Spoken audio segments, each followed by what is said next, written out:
এলাকার উন্নয়নের রাজনীতি আমার রাজনীতি। এই এলাকার যত কর্মকাণ্ড এখন উন্নয়নের বাকি আছে সেটা রাজনীতি হচ্ছে আমার রাজনীতি।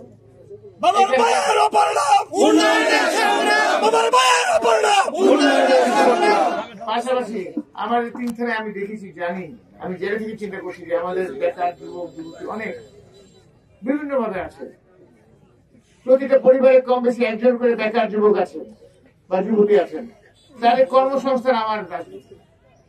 আমি চেষ্টা করবো, আল্লাহ যদি তৌফিক দিন, ইনশাআল্লাহ আপনারা দোয়া করবেন। এটা চিন্তা করেছি 3টা পথে, একটা হচ্ছে সরকারি চাকরি, আর বিদেশে কর্মসংস্থান, আর হচ্ছে ব্যবসা। 3টার জন্য আপনাকে ত্যাগ বা কর্ম করতে হবে। কোনটা ফ্রি নাই, কোনটায় আপনার মাগনা আসবে না, বলে দিলে হয়ে যাবে না, তার সেদিন নাই। আপনাকে সেটার জন্য নিজের ছেলেপেলেকে যারা চাকরি করতে চায় তাদেরকে লেখাপড়া করে শিক্ষিত করতে হবে, যোগ্য হিসেবে তৈরি করতে হবে, যাতে তারা এই প্রতিযোগিতামূলক রাষ্ট্রে রিটেন পরীক্ষায় ভাইভাতে প্রতিযোগিতামূলক পাস করতে পারে। তারপর সেটা আমি যা করার করবো।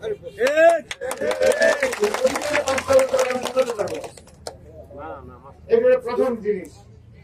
আচ্ছা, বিদেশে যারা যেতে চান বা যাওয়ার জন্য চিন্তা করেন তাদেরকেও আপনাকে কারিগরি শিক্ষা, এখন সাধারণ শ্রমিক আর নেয় না, তারা এখন দক্ষ কারিগরি শ্রমিক চায়। সেই কারিগরি শ্রমিকের জন্য আপনাদেরকে কারিগরি শিক্ষা প্রদান করতে হবে। বিভিন্ন কারিগরি ইনস্টিটিউট আছে, বিভিন্ন জেলায় জেলায় আছে। আমিও মদন, ইনশাআল্লাহ তারা আমার একটা পরিকল্পনা আছে, মদনে আমি মানব একটা সেই কারিগরি শিক্ষা আপনার ইতিমধ্যে যদি আপনার ছেলেপেলেরা সন্তানেরা যদি নিয়ে নেয়, তাহলে কিন্তু তারা একদম আগায় থাকবে। যখন সুযোগ আসবে তখন তাদেরকে ব্যবহার করতে পারবো। সুযোগ আসবে ইনশাআল্লাহ, আমি বুঝি। সুযোগ আসলে এই যে যারা আলু ব্যাপারী করে, মেনপাওয়ার ব্যবসা করে, তাদের কাছে আমি জোর করে কিছু করে নিই। তো সেটা তখন যদি আমাদের ছেলেপেলে যদি রেডি না থাকে, পারবো কেন? চাইলে তো পারবো না। সেই জন্য আপনাদের সন্তানদেরকে সেইভাবে যোগ্য করে তৈরি করে নেন এখন থেকে। ইনশাআল্লাহ তারা সুযোগ আসবে, তখন যাই সেই সুযোগ ব্যবহার করতে পারি। উচিত সময় উচিত সুযোগ আপনারা তৈরি থাকতে হবে। আচ্ছা, তারপর হচ্ছে ব্যবসা বান্ধব। ব্যবসা বাণিজ্য আল্লাহ বলছেন সীমাহীন। সীমাহীন দেশ পুরো পৃথিবীতে 10 ভাগ চাকরি করবে, 90 ভাগ ব্যবসা করবে। এইটাই হচ্ছে আল্লাহ মুজিবের কথা বলছে। ব্যবসা, আপনি যে কোনো ব্যবসা করেন, সেই ব্যবসা লাভ করতে পারে, কিন্তু সেই ব্যবসার জন্য আপনাকে শিক্ষা গ্রহণ করতে হবে এবং শ্রম দিতে হবে। কঠিন শ্রম না দিয়ে কোনো কিছু হয় না, ফ্রি কিছু না, নাথিং ইজ ফ্রি। আপনাকে কষ্ট করতে হবে, শ্রম দিতে হবে। আপনি গরু চাষ করেন, ছাগলের চাষ করেন, মৎস্য খাবারের চাষ করেন, কিন্তু সেটার প্রযুক্তি আছে, পুরো পৃথিবী প্রযুক্তির দিকে চলে গেছে। আপনি প্রযুক্তি শিক্ষাগুলো নেন, আধুনিক বিজ্ঞান প্রযুক্তি যেটা আসছে, তাহলে মাছ চাষ করেন, সেই মাছ চাষের থেকে মাছ যেটা 1 বছরে বড় হয় সেটা 6 মাসে বড় হয়ে যায়। যেটা খাদ্য লাগে তার চেয়ে কম খাদ্য লাগবে। ধান চাষে তো ধান চাষ করেন, দেখেন আপনি যে সার দিচ্ছেন, আপনি যদি প্রযুক্তির যদি মাইনে ধান চাষ দেন, সার লাগবে আধা, যা পানি দিচ্ছেন পানি লাগবে আধা, ফলনা ভালো বীজ যদি দেন ফলন বেড়ে যাবে। তো আমরা পুরো পৃথিবী প্রযুক্তির দিকে চলে গেছে। আমরা যদি প্রযুক্তির দিকে না যাই তাহলে হবে না। সেটার জন্য কি করতে হবে? কোনো জিনিস ফ্রি না, আপনাকে লেখাপড়া করতে হবে, জানতে হবে, বুঝতে হবে এবং শ্রম দিতে হবে। শ্রম না দিলে কোনো কিছুই পাবেন না। পৃথিবীর কোনো জিনিস ফ্রি না। আমাদের নবী করিম সাল্লাল্লাহু আলাইহি ওয়াসাল্লাম কত শ্রম দিচ্ছেন, কত কি করছেন, উনার আপনার সিরাতে পড়বেন। তো আমি বলবো আপনাদেরকে এই ব্যবসা বাণিজ্যের জন্য আপনাদেরকে তৈরি করে যারা করতে চায়, আমার থেকে তরফ থেকে সমস্ত সাহায্য আপনাদের চাই। আরেকটা জিনিস বলবো আপনাদেরকে, আমি এখানে আসছি বিএনপি রাজনীতি, অতীতে কি হয়েছে সেটা আমি দেখতে চাই, শুনতেও চাই না, বলতেও চাই না। কে কি ভালো করলো খারাপ করলো সেটা নিয়ে মাথা ঘামাবার সময় না। কে কি করলো তাদের নিন্দা করেও আমার লাভ নেই, লাভ আছে না। বরঞ্চ আমি উন্নয়নের দিকে যাব, উন্নয়নের রাজনীতি করবো, কর্মসংস্থান রাজনীতি করবো, স্বাবলম্বী রাজনীতি করবো। আমাদের সন্তানদের যদি স্বাবলম্বী হয়, একটা পরিবারে একটা যদি স্বাবলম্বী হয়ে যায়, আরো 3 জনকে টানতে পারে, সেটা রাজনীতি করবো। অর্থনৈতিক স্বাবলম্বী রাজনীতি করবো, সেটা হচ্ছে আমাদের রাজনীতি। আমরা পর নিন্দা করতেও চাই না, পর কথা বলতে চাই না, আমরা আমাদের কথা রাখবো। যারা কি করছে সেটা তারা করে, সেটা নিয়ে আমি কোনো কথাই বলবো এবং আপনারাও বলবেন। এখানে আরেকটা জিনিস আমি জানি, আমার 3 থানায় এখন আগে মাদক ছিল না, এখন মাদক আর জুয়ায় হয়ে গেছে। ইয়ে মাঠের মাদক যারা করবে তাদের বিরুদ্ধে আমার অভিযান শুরু হয়ে গেছে। যে 3 থানায় যেখানে মাদক পাওয়া যাবে তাকে ধরা হবে। আপনি ধরতে পারবেন না? ধরবেন, মানবেন, কিছু উত্তম মধ্যম দিবেন, তারপর পুলিশকে ধরে দিবেন। যে খায় বা যা বেচে তাকে দুজনকে ধরবে, তখন বাদ দিবেন না।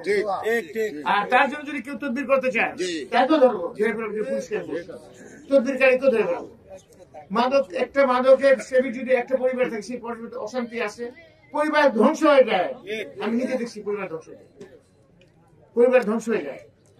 মাদকের জন্য বউকে মারে, তার বউয়ের কাপড় চোপড় বিক্রি করে দেয়, কিছু স্বর্ণ কারণ বিক্রি করে, সব করে। তারপর চুরি ডাকাতি শুরু করে। তারপর এখানে জুয়া খেলা কোনোভাবে হইতে পারবে না। এগুলো কি আপনার মুরব্বীরা পারবেন না ধরতে? না ভয় পান? যাকে পারবে ধরবেন, আমি তো আছি আপনাদের সাথে। আপনি বলে সব করতে পারবো, আমি তো আপনাদের সাথে আছি, আছি না?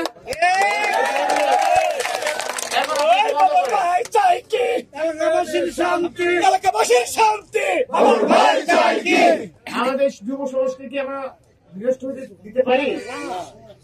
নষ্ট হতে দিতে পারি? তারপরে জুয়া খেলে মাদক বন্ধ করতে। তাহলে আমাদের তো ছেলে সন্তান না অন্য কেউ, আমাদের সন্তান না, তাহলে তো আমরা বিনষ্ট হতে দিতে পারি না। আমাদের দায়িত্ব আছে কিনা? আমরা এই কাজটা করি। আপনারা ধর্মের সমস্যা হলে আমাকে সাথে সাথে জানাবেন। ইনশাআল্লাহ তারা এর সাথে কোনো খবর আমার ছেলে যদি করে, আমার ভাই যদি করে, তাকেও ছাড় দিবে। আর পরিশেষে আপনাদের সামনে দোয়া চাই, আমার জন্য দোয়া করবেন, আমার যেন আল্লাহ পাক সুস্থ রাখেন এবং আপনাদের যে কতগুলো ওয়াদা করছি, ওয়াদাগুলো সঠিকভাবে পালন করতে তৌফিক দেন আল্লাহ পাক। সেই দোয়া করুন। আল্লাহ হাফেজ। বাংলাদেশ জিন্দাবাদ। আর মাদকের বিরুদ্ধে আমরা 3 থানায় আমি কোনো মাদক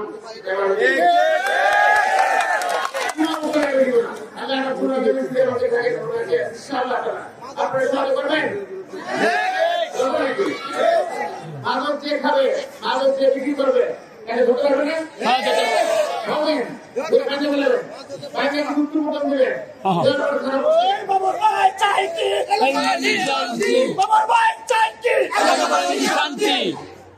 ভাইরা আমার, পুলিশে দিবেন এবং পুলিশের কাছে যদি কেউ তদবির করতে চায়, সেখানে পুলিশ অফিসার তাকে যে তদবির করতে হবে তাকে তো দেওয়া যাবে।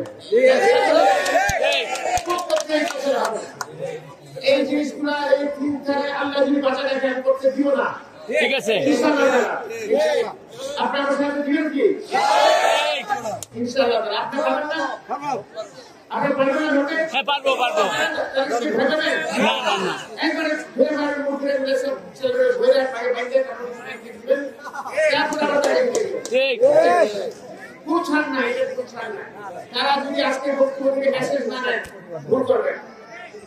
এটা কঠিন করতে যাবো, কারণ একটা ছেলে যদি একটা পরিবারের মধ্যে মাদক খায়, অশান্তি তো হয়, অশান্তি না, পরিবার ধ্বংস হয়ে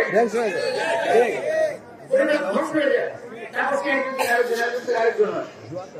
এই জিনিসটা আমি দিব না। জুয়া খেলা তো আমরা দিব না। জুয়া খেলা যদি যারা খেলে সেটা তো আমরা সেটা দিকে দেবে না। আপনার মুখ ফিরে আসলে আপনার ব্যবস্থা দিবেন, বুঝতে পারছেন? আপনার ব্যবস্থা দিবেন। আল্লাহ রাব্বুল আলামিন আমাকে 17 বছর করে যেতে দিবেন। এটা কি আছে? আল্লাহ আছেন না? আর কেউ কোনো বাঁচাতে পারে না। আমাকে নতুন জীবন আমি মনে জানা পাচ্ছি। এই জীবনের মধ্যে আমাকে প্রথম দায়িত্ব রাখে, দ্বিতীয় চাপে, 3 নম্বর আমাকে করি মসজিদ। এই জায়গায় নামাজ ছেড়ে আমার ভাই যদি মাদক বা এইসব করে শুরু করেন, তারপরে সুতরাং আপনারা এই জায়গাটা আর রাজনীতির অতীতে আমাদের কি করছে, কে কি করছে, সেটা নিয়ে আমার চিন্তা করার দরকার। সেটা কথা বলতে চাই না, তাদের সমালোচনা করার দরকার নেই। তাদের আমি এখন কি করবো সেটা হচ্ছে আমার চিন্তা। আমি কি করবো আপনাদের বলছি এবং সেইভাবে আমি আগে যেতে চাই। অতীতের কথা নিয়ে আমি আমার দলকে বলে দিচ্ছি, অতীতের কথা নিয়ে আমি রাজনীতি করতে চাই না। আমি সামনে কি করবো, কোথায় যাবো, আমার লক্ষ্য কি, সেটাই আমার আপনাদেরকে বলতে চাচ্ছি। উন্নয়ন একটা চলমান প্রক্রিয়া। উন্নয়নের আপনাদের যে অসমাপ্ত কাজ আছে, আল্লাহ রহমত করে আপনি জানেন আমি কাজে পাঠিয়ে না। সেই কাজ আল্লাহর রহমতে আমি যতদূর রাস্তা ততদূরই করবো। উন্নয়নের